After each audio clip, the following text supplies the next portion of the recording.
Hi, good afternoon, everyone. This is Raman here again, and welcome to the session. We're going to be continuing our journey with regards to the study of the English legal system, and today we're going to pick up Learning Outcome 2. Now, just to refresh in terms of what we covered in the last session, I've got the unit specification brief open here, and as you can see in the first one, what we did was we studied the basics of how English law is made, and we also looked at what are the various different methods which are used from the introduction of a bill to the first reading, the second reading, going to the committee, then looking at amendments, the third reading, and finally the tabling of the bill happening in the Parliament, both houses of the Parliament, and then the voting happens. Once the vote happens, and the vote, if the government or the MP proposing the bill wins the vote, that becomes an act in the Parliament, and then the royal ascendance happens on the act, and then it is put forward for implementation. In the second bit, what we looked at was understanding the differentiation between what is criminal and civil law, and then we went down to understand the differences between public and private law. And when we looked at private law, we also looked at the various types of laws which are applicable underneath that, which is you look at tort law, contract law, family law, and laws in general related to people in the organization. Then we also looked at understanding the process in detail in terms of how the bill actually goes to become a legislation when it is introduced by a member of parliament or by an MP within the government or from the government. Now, in the Learning Outcome 2, we are going to be looking at focusing on understanding the rules of statutory law, or basically how they are interpreted. And in this case, in the Learning Outcome 2, we are looking at primarily going through a few set of slides that are put together, and they will detail out, in terms of how this particular, say for example, how statutory, when we look at laws, what are the interpretations of laws, and what do we mean by the interpretation when they are done, and how the rules of interpretation are then applied to the law. So let's start by understanding, briefly one or two things. How do you define statutory? Now, if I look at the meaning of the word statutory, it basically, is pronounced as statutory, and it basically means that it is the required, permitted, or an enacted, control, which the controls are exercised when the law is implemented. So when we look at understanding this, what we are looking at is that when we look at understanding the statutory interpretations of the law, we basically mean the interpretation of a particular statute, which depends on the degree of creativity applied by the judges or in the court when the reading is done. And this is basically what it means when we look at, talking about statutory interpretation of the rules of the law. So let's look at dwelling into the first assessment criteria of the task, which talks about, explain the traditional techniques of statutory interpretation and how they can be used. So let's look at the introduction of this first. Now, what are statutes? Statutes are basically, the interpretations of law, and they are also known as legislation. They are written into laws by the Act of Parliament,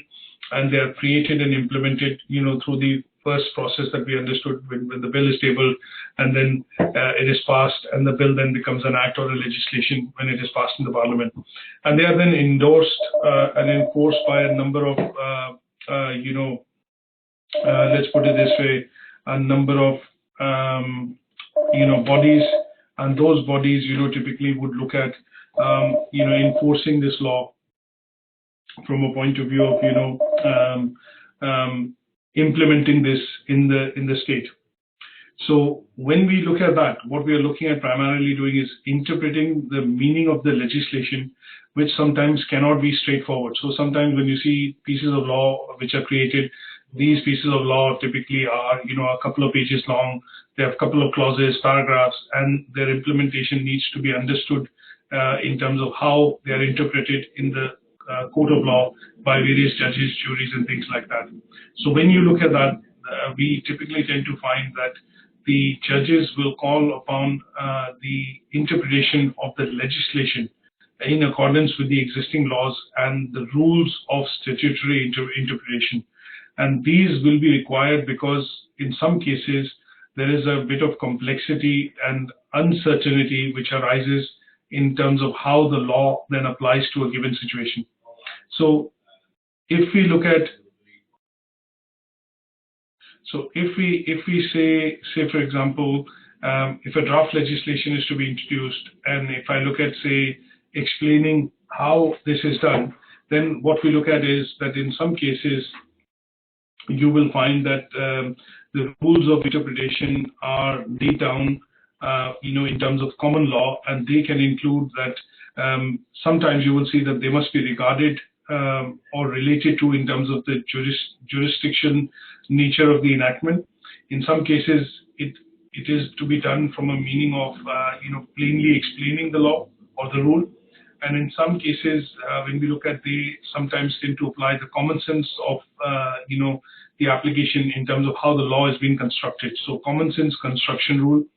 And last but not the least, when you look at statutory rules, what we are basically talking about here is rules which are laid down either by the Interpretation Act of 1978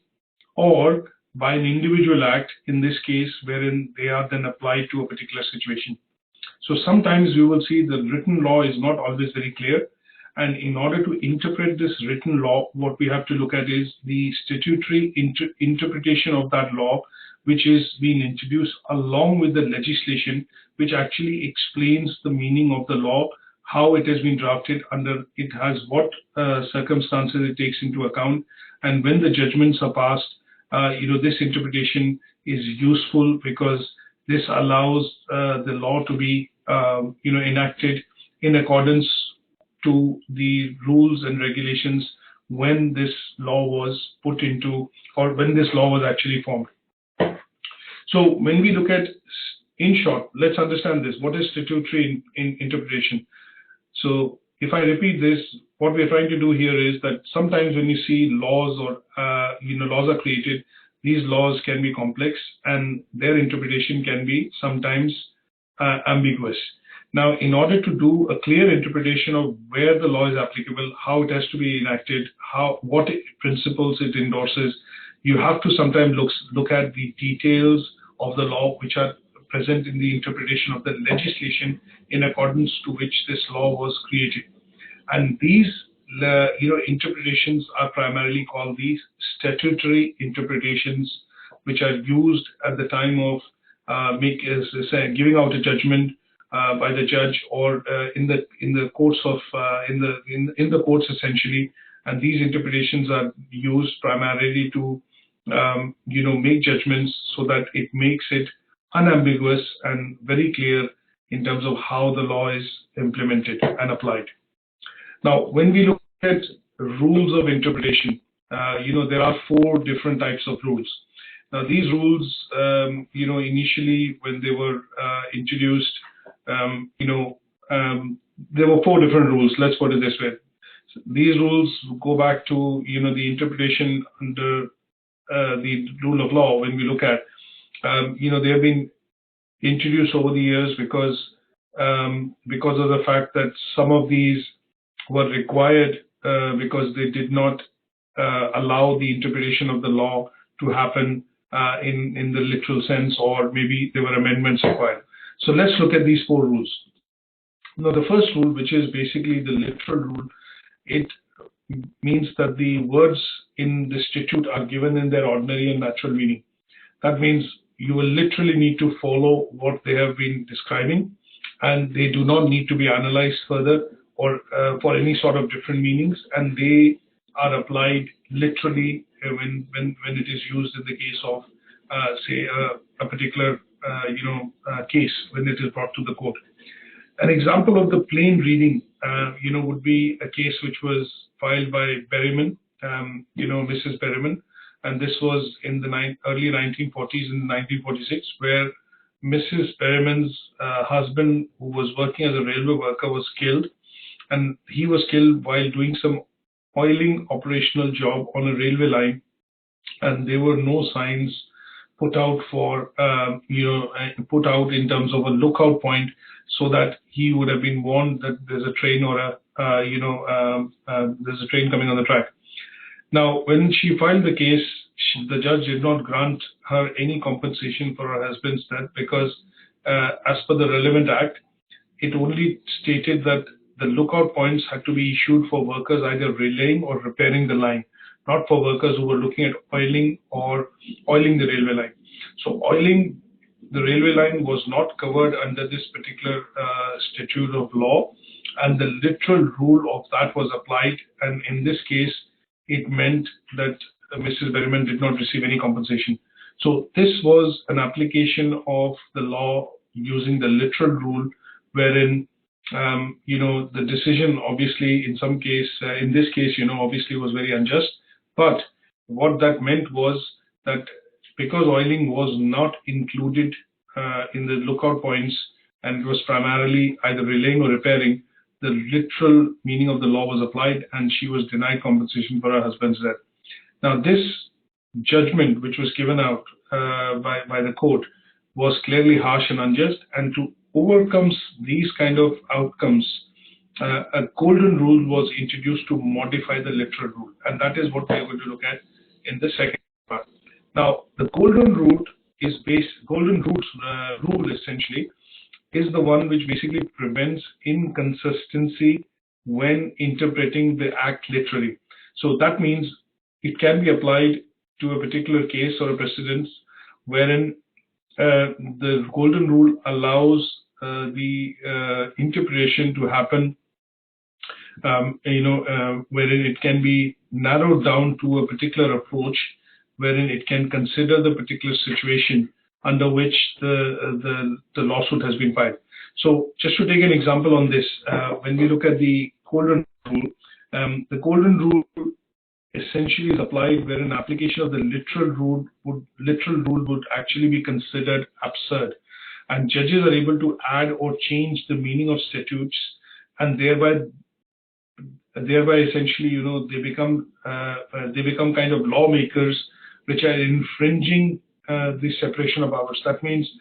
the judges have the powers to be able to apply the golden rule in certain cases, wherein they can add or change the meaning of the statute so that the judgments are not unjust and they are not harsh, and as a result they take into account all the situations related to, say, a particular case. Now, when we look at an example here, what we are looking at is an example of a case which was brought across in the 1964 by Alder versus the defendant, which is George,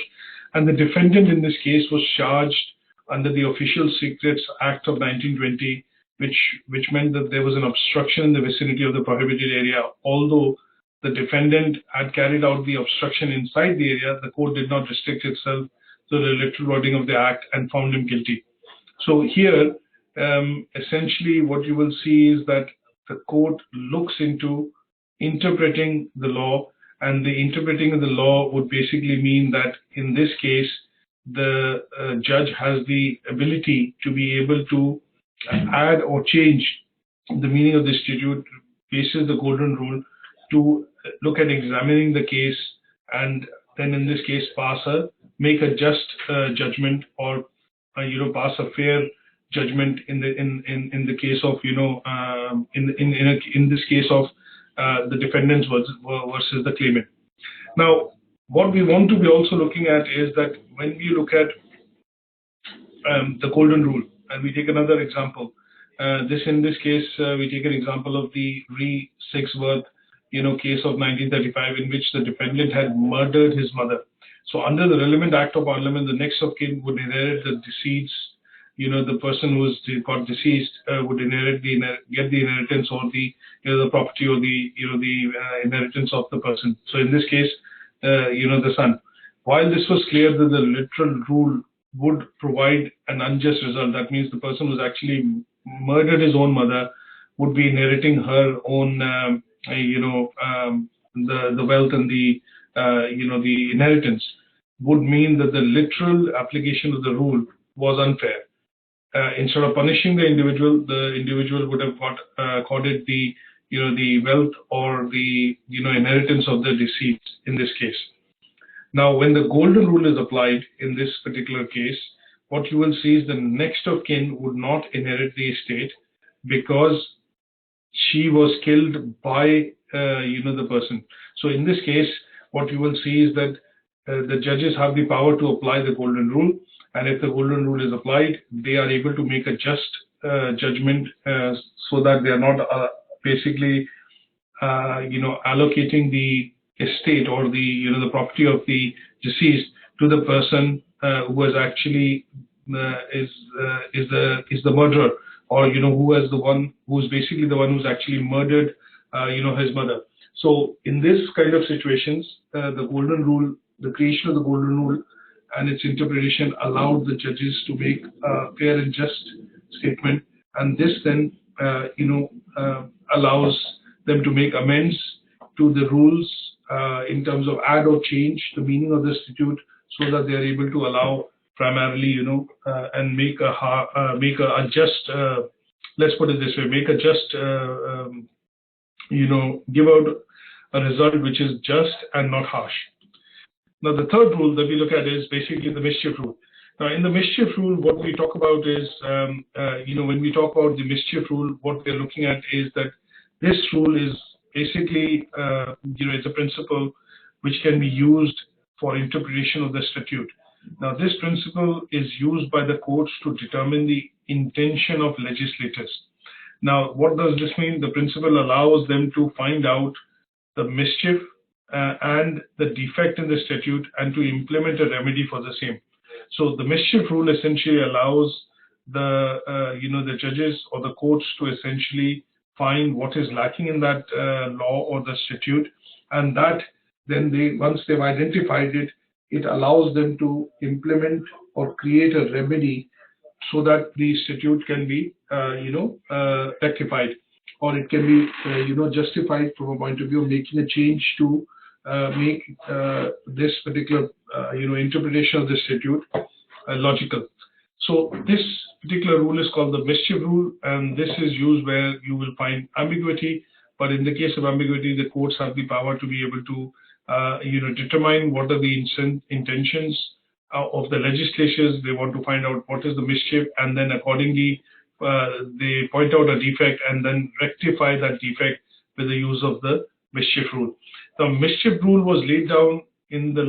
terms of its landmark in the Hayden's case in 1584, where the court said there were 4 issues to be considered when interpreting statutes, and these were: they examine the common law prior to the act, they locate the mischief or the defect in the common law, and when we look at the defect, what they do is then they introduce a remedy by the Parliament to eliminate that defect in that law. And to that effect, when the remedy is created to be applied to that particular statute or law, it allows the mischief rule to do that. Now, the mischief rule in most cases, when you look at, can be applied, to create a remedy for any statute wherein there's a mischief or a defect which is found. Now, let's look at the last rule. Now, the last rule is the judge's discretion. So when we look at the judge's discretion, what we are primarily looking at is, the judges who are making the judgments in the court have the discretion to be able to apply any of these rules of statutory interpretation as they deem appropriate. Now, some of the rules have imperfections, and these imperfections, can be interpreted by judges in regards to the legislation in the best possible way, so that they are able to, kind of pass a judgment which is then enacted by the intended, which could be intended by the Parliament when it is enacted. So that means that these rules allow, this particular rule, the judge's discretion rule, allows the statutory interpretation of the law, of a particular law, to to the judges, so that they can basically apply these rules as they deem appropriate, but in accordance with the legislation. So what they look at is they look at both the the intrinsic and the extrinsic sides of the law. And when we look at the intrinsic and the extrinsic side of the law, what we do get to see is that in some cases when we look at a precedence, what it does is allows basically the the limit to be set, wherein this interpretation can then be incorporated on the discretion of the judges while giving out the judgment. So this particular judge's discretion also looks at reducing the risk of statutes being interpreted in a way that contradicts the legislation. So when we look at the extrinsic aids, they can be aids which are a matter which may help to put the act into a context. And when we look at intrinsic side of things, what we do see is that these will be primarily related to aids which allow the act itself to have a clearer meaning. So if I have to define intrinsic and extrinsic aids, the intrinsic aids would be aids which are allowing the act itself to help make it clear, the meaning of the act to itself becoming clearer. The courts may consider this as a long title or a short title or any preamble, but that would mean that they would include the headings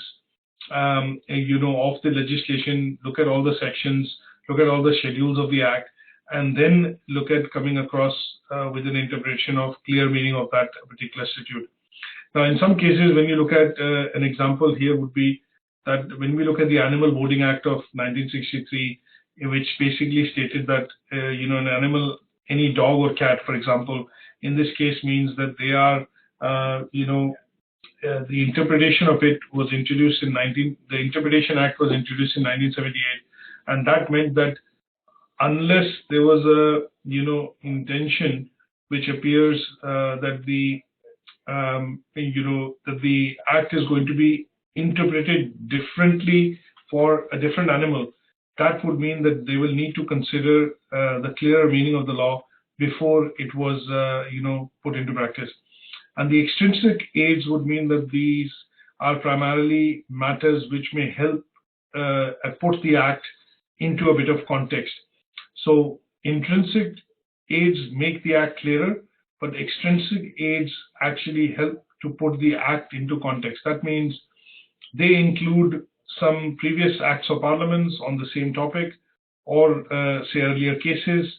and these cases then become historical settings which allow the act to be put into context. So there are lots of examples that we can take up, and the use of Hansard, in particular, when we looked at an example, the use of Hansard was actually permitted following the decision in PEPA, which is the Inspector of Taxes versus the Hart case in 1993, where the House of Lords actually accepted that Hansard could be used in a limited way, but it also permitted Hansard to be used where the legislation is ambiguous and obscure and leads to absurdity, when that meant that the material relied on would compromise one or more statements made by the minister. So this is a particular precedence which is used when we talk about extrinsic aids. And this particular case, which was brought across by the Inspector of Taxes versus Hart, the individual, talked about that in this cases the act had to be put into context, and that context would have meant that the legislation in the case of the act was ambiguous, and it kind of obscured the material evidence on which it was relied to make the judgments by the minister or the promoter of the bill. So the Parliament looked at making necessary amendments and then allowed the judge's discretion rule to be applied in this case using the extrinsic aids. So if I had to, kind of look at quickly recapping in terms of what we have looked at in the first part, would be that when we look at statutory, what we are looking at is it talks about basically the required, permitted, or the particular control which is required to be exercised when you implement that law. Now, when we look at the interpretations, they were introduced primarily because in some cases laws were ambiguous, they were not very clear, and they had to be put into context. And when we look at this, there were 4 rules of statutory interpretation which were introduced. And these 4 rules essentially were literal rule, the golden rule, the mischief rule, and the judge's discretion. So when we look at the literal rule, it basically meant that the law had to be applied in its context, given the natural or the literal meaning of what was put into words in terms of the statute. And this sometimes meant that the judges had to give out harsh and unjust decisions or judgments, and this then allowed the creation of the golden rule. The golden rule then looked at how the inconsistencies or absurdity can be done away with while interpreting the act literally, but in this case it allowed the narrow or wide approach in the court to allow them to choose what was the possible meaning of the word, and in this case the possible meaning of the the word or the case allowed the the meanings to be adapted, and those were then adapted to give out a judgment in the court by the judges, so that the judgments being made were obvious and clear, with clear meanings, and this did not result in an unfair and unjust judgment. The third rule that we look at briefly was mischief rule. This was primarily allowed because it broadly defined that the courts which were dealing with the statutes could pick out loopholes or ambiguous parts of the legislation which then prevented the the implementation of the statute. So they could pick out the the loophole and then apply a remedy which was made possible under the mischief rule. And the judge's discretion basically allowed the judges to apply the rules of statutory interpretation as they deemed appropriate. So when we look at understanding the traditional techniques of how statutory interpretation are applied in courts, what we look at is that these 4 rules are used, or over the years these 4 rules have been evolved, and they then allow and provide the relevant the courts. They basically allow the courts to make the relevant judgments in this case when they look at passing judgments in the case of defendants and claimants, or say a particular case. Now let's look at briefly, I've covered what are intrinsic and extrinsic aids, but let's look at understanding them in a bit more detail. Now, as I mentioned to you, the extrinsic aids were primarily concerned with putting the act into context. That means they are things which are found outside the actual statute, which may be considered by judges to help them understand the meaning of statute more clearly. So they were primarily, intrinsic in nature, because they were regarded as acceptable because they had a long and a short title. In some cases, they had a preamble, they had definitions in terms of sections, there were schedules, and there were headings. So the intrinsic aids primarily were, included in the acts so that some of the words could be expressively, defined.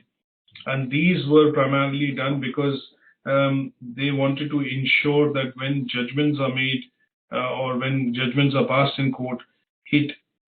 clearly takes into, the intentions and the meanings of the word, which basically, clearly outline, whether this is to be passed or this is not to be passed. When we look at some of the advantages of intrinsic aids, what we do see is it becomes more respectable for the Parliament to look elsewhere in the Act rather than outside the Acts. Now, this is done because they do not literally see the Act being quite clear, and these aids, intrinsic aids, make the meaning of the Acts much more clearer. So they look at, rather than looking at the Act, they look at outside the Act to try and find remedies, or let's put it this way, remedies which will allow the Act to become unambiguous. So this is a quick and easy way to look at things like marginal notes, which are helpful sometimes. And the case where some of these were used, an example here is, the case of Conwell CC versus the Baker, wherein, the courts before making the judgment, actually looked at the finer details of the definitions in the various sections, the schedules and the headings, to look at these notes before passing any judgment. Now, sometimes you will see that the internal aids which are used for interpretations has sections and schedules, and these sections and schedules are primarily done because they try and expressively define certain terms which are related to the Act. Now, there are some disadvantages, because it involves, as you understand, a preamble, certain sections, schedules, and headings. Sometimes they can provide or become a part of the problem, wherein these wordings are not likely to, kind of resolve or provide more details, but maybe try and confuse or maybe make the meanings of the Act and its legislation much more ambiguous. And this was highlighted in the case of Whitley versus the Chapel in 1868, which basically meant that sometimes plain words were interpreted wrongly because of how they were, elaborated in the various sections, headings, and schedules provided in the Act. Now, when we look at external aids, as I mentioned, they try and help put the Act in context.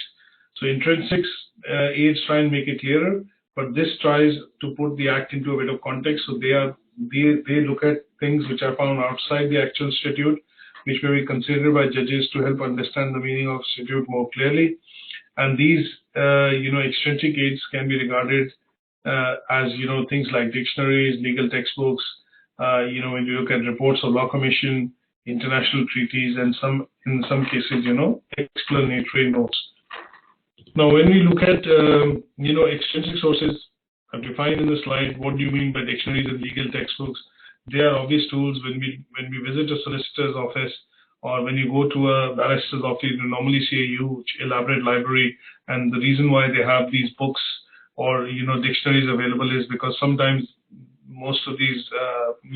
most of the people working within this profession, the solicitors and the barristers, actually look at referring to old cases, in terms of precedents which they can use in the current case and then refer to, and that is why they have these legal textbooks and dictionaries. Now, sometimes you'll also see that they fall back onto reports, and these reports, could be, something which are published by,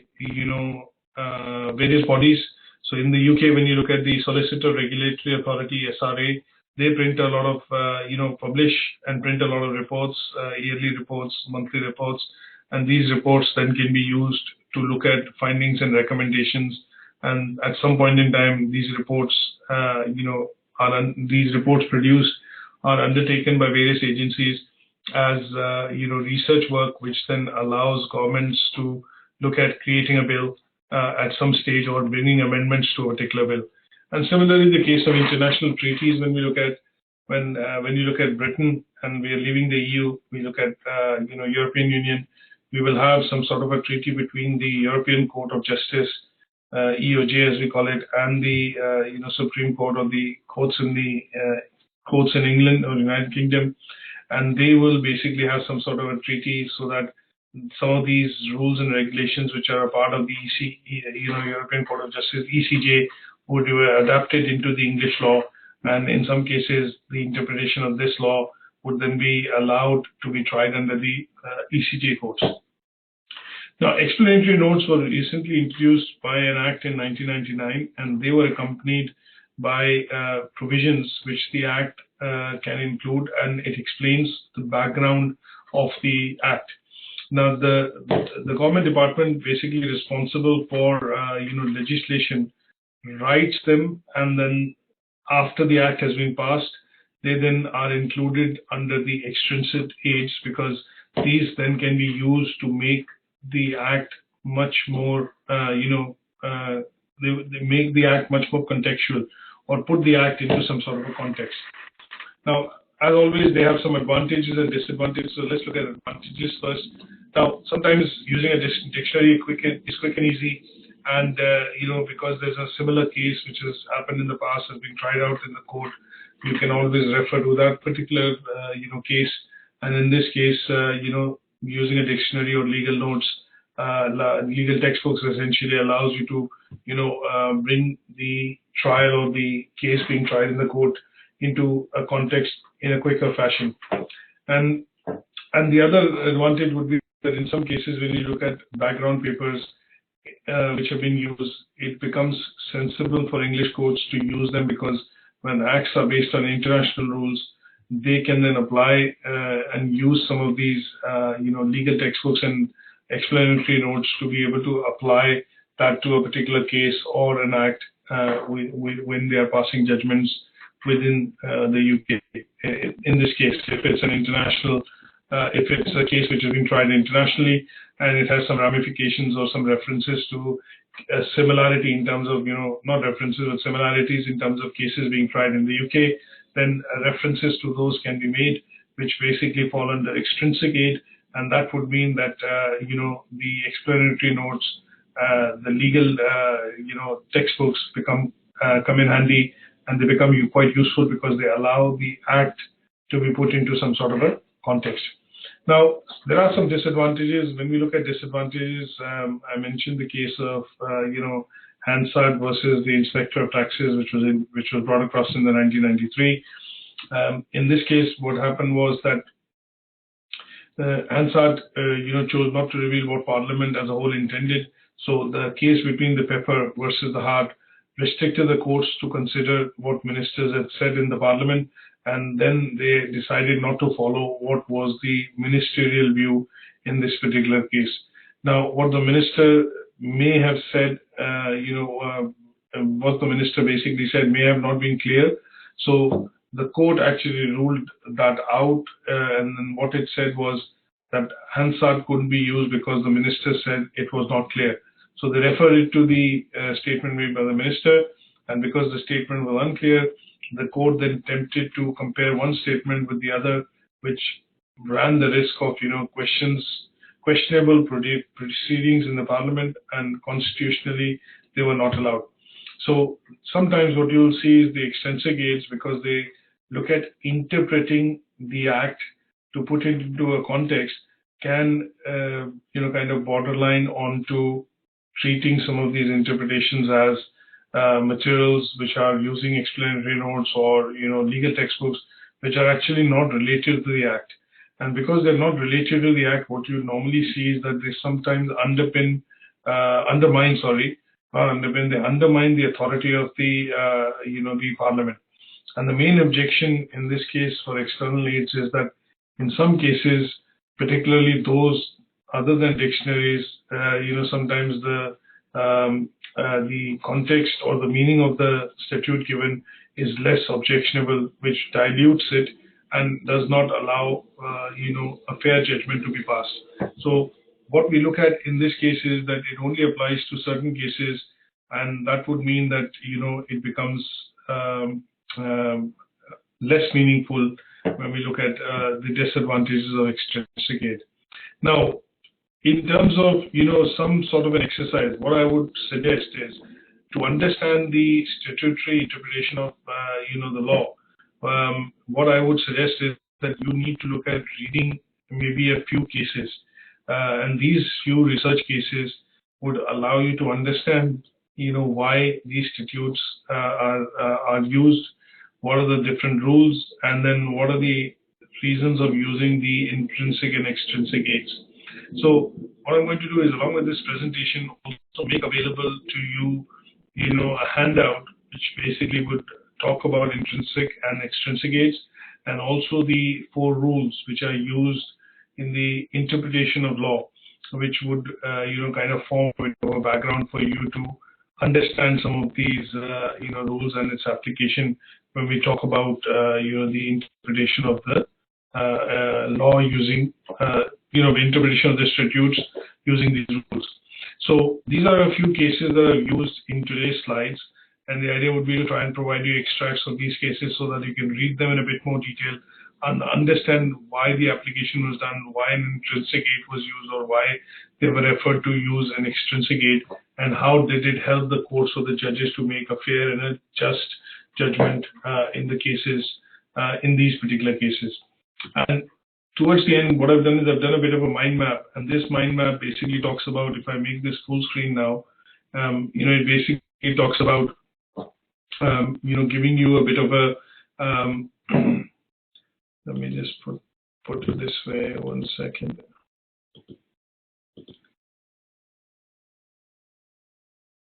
So in this case, when we look at, what we're looking at is a bit of a mind map which covers all the relevant terms, of